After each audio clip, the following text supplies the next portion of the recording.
Hey, Shalom Akim, Shalom, Shalom. All praises, glory, and honor to Yahweh, Ba'ashem, Yahushai, Ba'ashem, Akakwadash, double honors to the apostles and the elders, great millstone, for teaching us his truth and salutations to the sincere Akim and Akwatham. Listen, may the blessing of election be upon your house.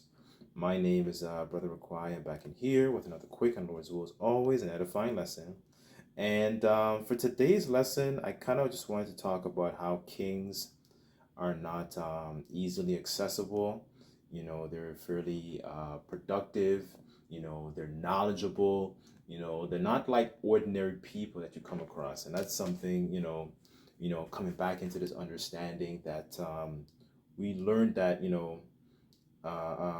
were absent from our nationality, and then we have to learn and cultivate not only a rulership, ruling class type of mindset, but also that the level of conversation that occurs amongst kings is not the same type of conversation that you will have amongst peasants. Like when you think about it on a regular level, what you might speak about with somebody on the outside court, like, it's not going to be with the same depth. It's not going to be with the same spirituality. You're not going to get that spiritual aspect of things, right? Because they don't have an understanding, of the scriptures. And when you think about it, in this world, people see the world very, very carnally. They're seeing the world based off the lens of what Esau has pretty much blinded to blinded the people. He's essentially, what he's done is push forth his philosophies, and people hearken onto what the king is actually speaking of, right?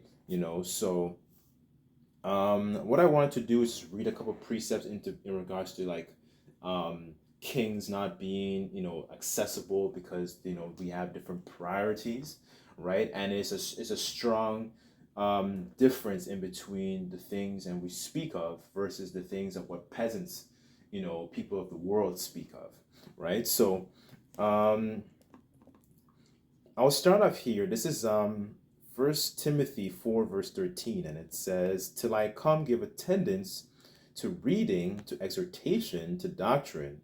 Neglect not the gift that is in thee, which was given thee by prophecy, which the laying of the hand of the presbytery," right? So, we give attendance to reading, exhortation, the different kinds of talents that we have, because scriptures also do say, "Blessed is he that readeth," right? So when we read these things, it helps to, we able to absorb a lot of the accounts of the things that different kings made, the mistakes that kings made, or even the things that were very, very favorable also of what certain individuals did, right? The example of Yahushua and the things that he did, right? The what's it called? Examples of the different miracles he did, and then also you get an understanding of his conduct too, because there were moments when he would do something and then he would charge the people to not tell what he did, right? So there were examples of humility, character, right? And these are things that you don't hear people speak of in the world, because the conversation of what people speak of is very, it tends to be more surface level. It tends to be a little bit more cheap, low level, you know, you know, um, basically what's going on in the news, because people, they don't have an understanding of, spiritual matters. They don't have an understanding of prophecy. So the level and the depth when it comes to discourse is going to vastly differ, between the people who you speak of on the outside with peasants, right? And then the way you speak amongst, brethren, because that's where you get a lot of your um um weightier matters, right? Because you're going to get a lot of different viewpoints. You're going to get a lot of history, prophecy, all tied into one, right? We might look like regular men, but that's not the point. Is what's actually being spoken of, what's being spoken of by our elders and apostles and so on and so forth, right? Because you're not gonna, it's not, it's a higher level of frequency when it get among to those people, right? So, just bear with me on this. I know since I mentioned elders, actually, let me go to, I believe it was the book of Sirach.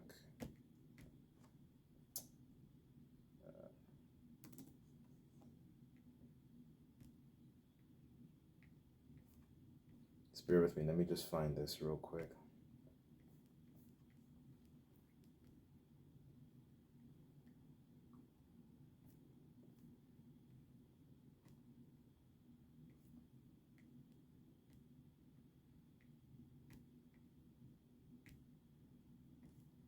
Okay, this is Sirach chapter 8.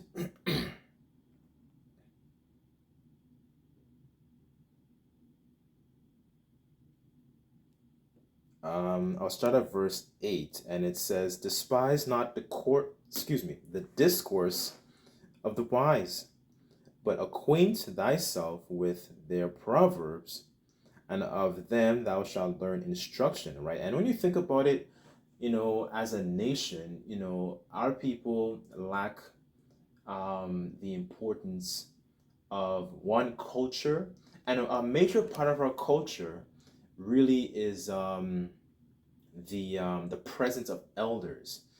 Elders were always there to essentially oversee and watch over certain matters, right? The transition, the counselors who would advise kings, right? When you think about the story of Rehoboam, for example, one of the things he did, he put more hell upon the people, and as a young man, I'm guessing he was younger, but the point is that he despised the discourse of the elders, the people who were actually giving counsel and had experience giving counsel, to Solomon, right? So that's very, very important because they've had, years of experience. The apostles always talk about, the experience, right? And, I believe the word means to try out, if I'm not mistaken, right? Acquiring that experience. So not neglecting that. And sometimes as when you're young and you don't have a lot of experience, you tend to be full of enthusiasm, so on and so forth, and you're basically, you might fall down and make mistakes and so on and so forth, and then you realize after going through and making those mistakes, you realize, okay, this is why the elders said X, Y, and Z, right? Speaking from experience myself, right? So this is verse 9, and it says, "Miss not the discourse of elders, for they also learned of their fathers, and of them thou shalt learn understanding, and give answer as need requireth," right? So, we don't, if the opportunity comes up, to inquire, and not just inquire, but, when you're given discourse, it's very, very important, because what's behind it is experience. They're probably advising you to avoid certain things that some of them that may have gone through, right?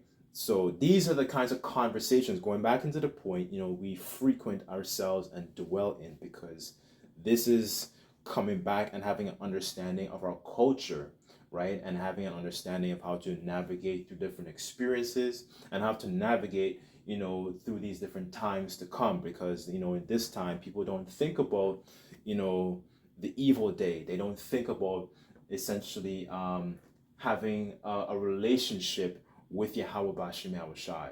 Their priorities, their conversation, where they dwell, where they live, is very, very surface level. It's merely, let me start up this new business. I want to make, $1 million. I want to drive this fancy car. They're doing all these different vain plans, right? And Yahushai, he spoke about a parable of the rich fool. He was going to do this and he was going to do that, and he was going to acquire all these different riches. But the one thing he wasn't rich in is having a relationship with the Lord, right? So going back to the topic, kings are not easily accessible because they're engaged in these different types of conversations. We're engaged in these type of conversations when it comes to, bettering ourselves, about health, about the prophecy, about herbs, about our own history, right? And a lot of the things we can extract from our own history. The scriptures say that the things that are written aforetime are written for our learning, right? So it's kind of like you basically, through reading these stories, you get a glimpse of being able to time travel of what certain forefathers had done, and even righteous foremothers too, for you women listening, had done in particular situations, and we can implement that in our life, right? Okay, let me go to, let's see, that's Matthew, is that 12, the chapter? Let's go to it.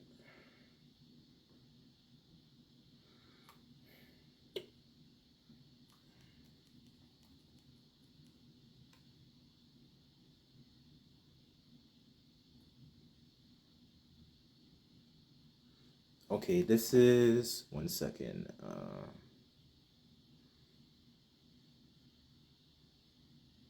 This is Matthew chapter 12, verse 47, and it says, Then he said unto him,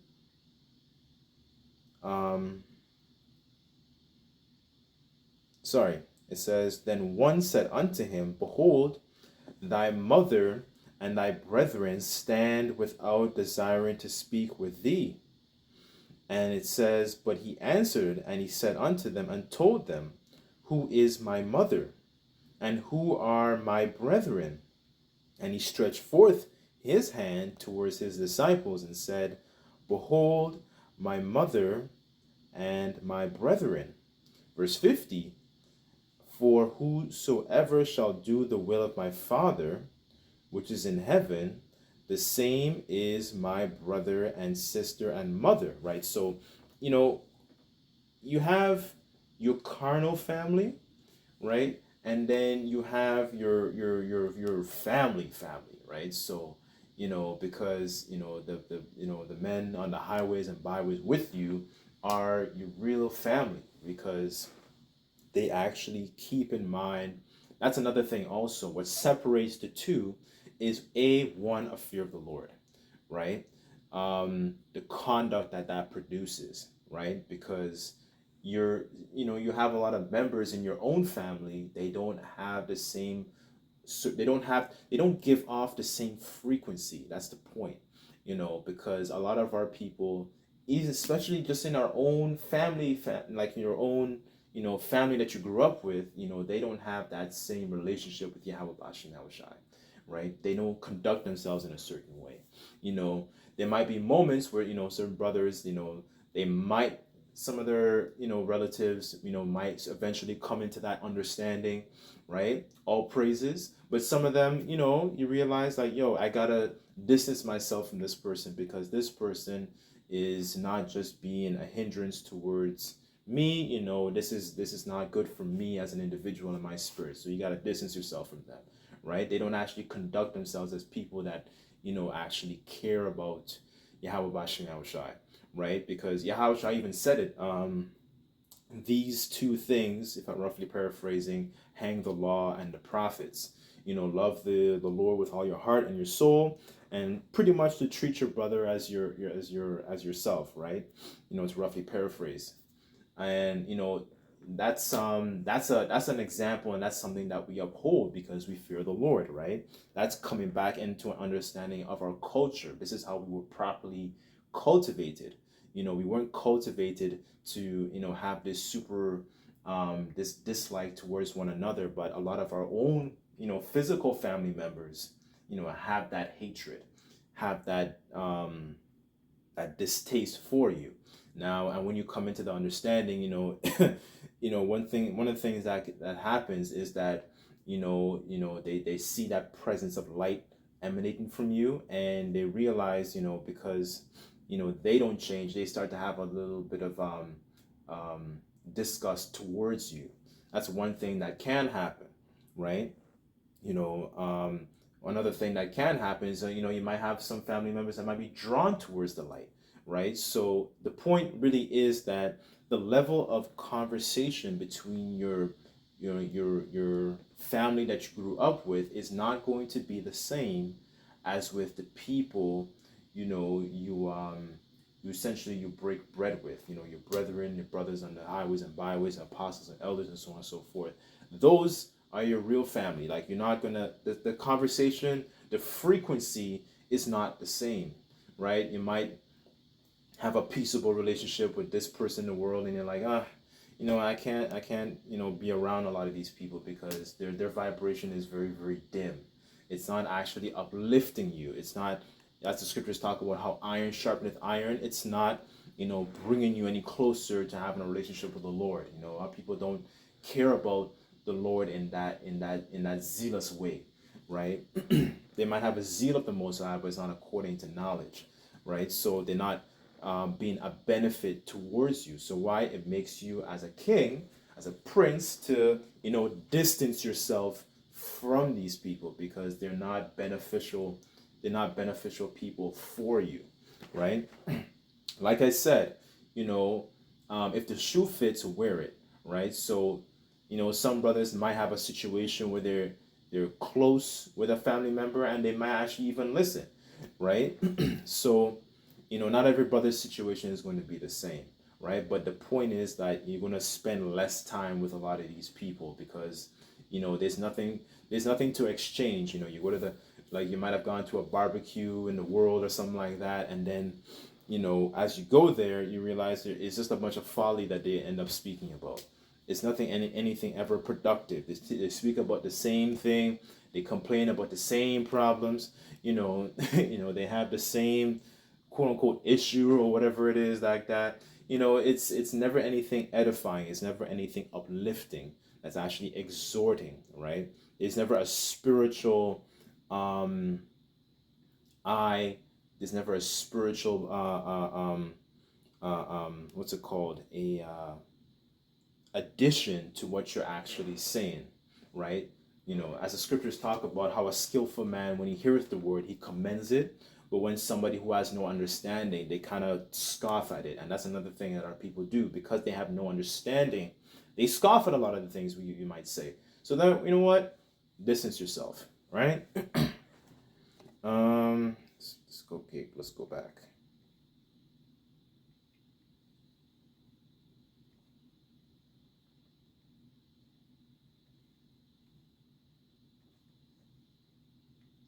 Just bear with me.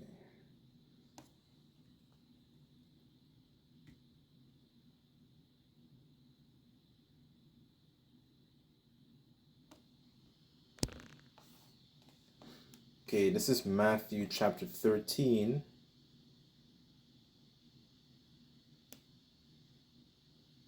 Start at verse 54, and it says, "And when he was come into his own country, he taught them in the synagogue, insomuch, that they were astonished, and said, Whence hath this man this wisdom and these mighty works?" Right? And when you think about it, when you think about this precept, you can even apply it to yourself, because they look at you just the same way they looked at Yahushua. They're going to look at you the same way, right? They're going to think, yo, I used to show this guy how to ride a bike. When did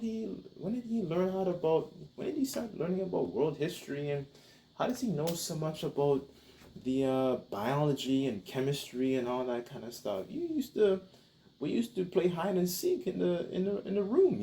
So they're gonna look at Yahushua the exact same way. This is verse 55, and it says, "Isn't this the carpenter's son? And is not this his mother called Mary, and his brethren James and Joseph, and Simon and Judas, and his sisters, are they not all with us?" Right? So Jake kind of like low-key, talking shit under their tongue, right? They're looking at this guy like, yo, I know this guy. Who is this guy? What does this guy think he's on, right? Because you conduct yourself differently. Because you don't behave in the certain and the same way that you used to behave, right? The scriptures say a man is known by his walk, right? And he is and the essentially when thou meetest him, it showeth what type of man that he is, to roughly paraphrase, right? So, the way we move now is going to be vastly different than the way we used to move, right? These people, they expect you. It's kind of like misery loves company, basically. How they think that you're going to stay the same, forever, right? The nonsense that you might have spoke about in the world, the level of conversation is going to stay the same, right? But Yahushua was in a higher vibration than they were, right? And it's the same thing. The servant's not greater than the master, right? So the same thing that happened to him is happening, it'll happen to each one of us, right? So because the level of discourse. So that's why you distance yourself from these people, right? You don't speak about the same things. Even it could be at your job, it could be in your household, it can be wherever you frequent, that you have to frequent, wherever it is, siblings, if you live with siblings and all that, it's going to be the same thing. They're gonna look at you different, right? So hold on, just bear with me. It says and his sisters, I read that. Okay, I'll just read it again. And his sisters, they were not all with us. Whence hath this man all these things? Right? When did he get all this knowledge? I don't remember him going to history school and all that. So they're basically talking shit, right? And they were offended in him. But Yahushua said unto him, a prophet is without honor, save his own country and his own house, right? And he did not many mighty works because of their unbelief, right? So, they're gonna look at you, they're gonna look at us the same way. All right, so you distance yourself, from these people, because these people, there's not much edification that comes out when you come to speaking about with these people, right? So I guess I'll just leave it with this one, leave off with this last one here.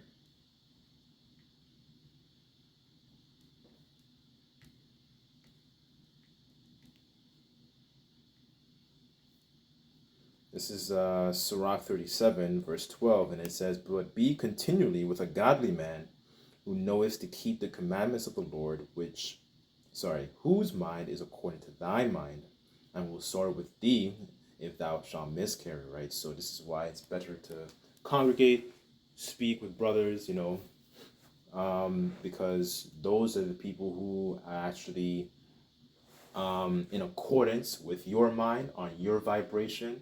A king doesn't surround himself with a bunch of peasants, to try and get more understanding. He would surround himself that are more knowledgeable, have more experience, people who can, direct his path in righteousness. You're not going to surround yourself with people who are in a very, very dim vibration, because a lot of these people you speak to, they're on a very, very low vibration, right? They don't actually have the mindset of trying to kindle and reinvigorate our relationship with Yahweh Shai, right? And that's another thing also, when you think about the Israelites that were in Berea, they had a mindset to kind of search the scriptures. And that's another thing also coming into this understanding is learning to be, knowledgeable, right? Because that is one of our people's principal problems. And the scriptures say that the principal thing is to get wisdom, and with all that get understanding, right? But our people think the principal thing is to just acquire money, but they don't understand that they have and missing a lot of the building blocks in order to actually fix themselves and actually fix their entire nation. Because what you have is a spiritual problem. You have a spiritual bankruptcy, right? And then understanding that, you understand that another problem you have is an absence of culture, right? But anyways, that's another lesson for another day. But that's pretty much it. I hope and sincerely hope that this lesson was edifying. I kind of jumped around here and there. Just like to give all praises, glory, and honor to Yahweh Bashem Yahweh Shai. Until next time, I say Shabbat Shalom.